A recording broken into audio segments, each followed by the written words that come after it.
ఎప్పుడు కూడా యాక్టివ్గా ఉండాలి. డే అంతా కూడా పొద్దున్న లేచినప్పటి నుంచి నైట్ వరకు కూడా డే అంతా కూడా ఎనర్జెటిక్గా ఉండాలి, యాక్టివ్గా ఉండాలి. యాక్టివ్గా ఉండాలి అంటే మనం ఇచ్చే ఫుడ్ ఏదైతే ఉందో అది రైట్గా ఉండాలి.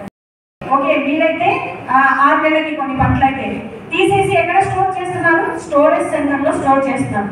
మరి దాంట్లో ఉండే న్యూట్రిషన్ వాల్యూస్, ఒక ఆరోగ్యకరమైన పదార్థాన్ని నోట్లోకి పంపించాలి అంటే ఓకేనా 7 రకాలు అంటే కలర్స్, 7 కలర్స్ కలిగినవి 7 hours లోపలే పంపించాలంట.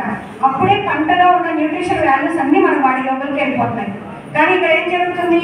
స్టోరేజ్ సెంటర్లో ఒక 3 నెలలు 4 నెలలు స్టోరేజ్ చేసిన తర్వాత దాన్ని తీసుకొని వచ్చి మార్కెట్లో పెట్టి ఆ తర్వాత మనం ఇంటికి తీసుకొని వచ్చిన తర్వాత అయినా దాన్ని వండేసుకున్నామా అంటే మళ్ళీ రిఫ్రిజిరేటర్లో పెట్టి ఉన్న పోషక విలువలన్నీ తీసేసి ఉన్నారు. సో ఆయన కూడా ఎవరైతే మన న్యూట్రిషన్ తీసుకుంటున్నారు. సో ఒకసారి క్లాప్ చేసుకోవచ్చు.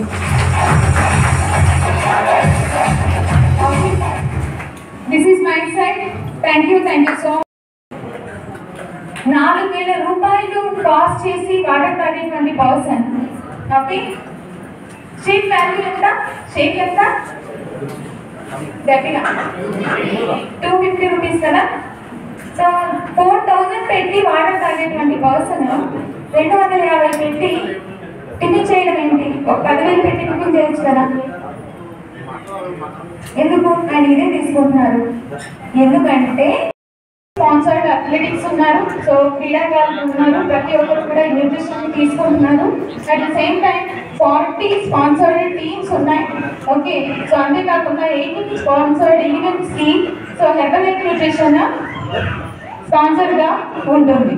సో మనం రీసెంట్గా చూసుకుంటే IPL match, so cricket, so ఇవన్నీ చూస్తే కనుక అక్కడ హెర్బలైఫ్ న్యూట్రిషన్ అనేది కనిపిస్తూ ఉంటుంది వెనకాల. ఎంతమంది చూసారు?